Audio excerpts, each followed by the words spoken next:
Hi Explorers! Stephanie here with the Explorers Club. So today I thought we would let our imagination run wild with the creation of an obstacle course. So to do this, we need to assemble a bunch of different household items.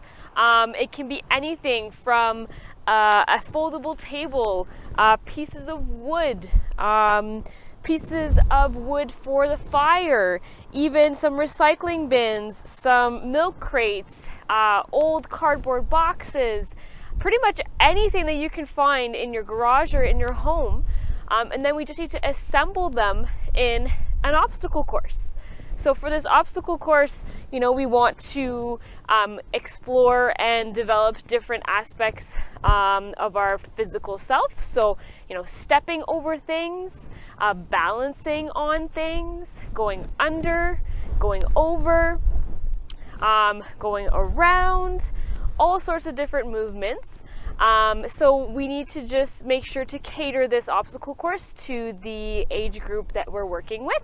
So if we have infants, we might want to make an obstacle course that's lower to the ground, possibly on grass.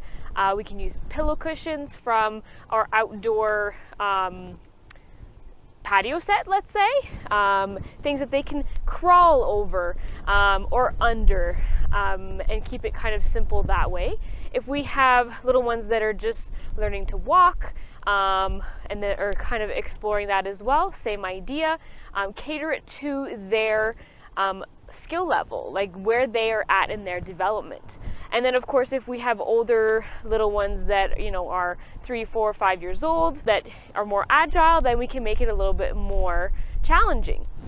So we really want to also let our little ones help us with this and let their imagination run wild for what they would like to create as an obstacle course. So we can provide them with all the tools and take their lead and see where this day leads us. So I challenge all of the explorers to make their own obstacle course. Have fun, use different items, and let your imagination go wild. And don't be afraid to send me pictures of your obstacle courses. I would love to see your creations. Have fun exploring them, and we'll see you all again next time. Bye, Explorers!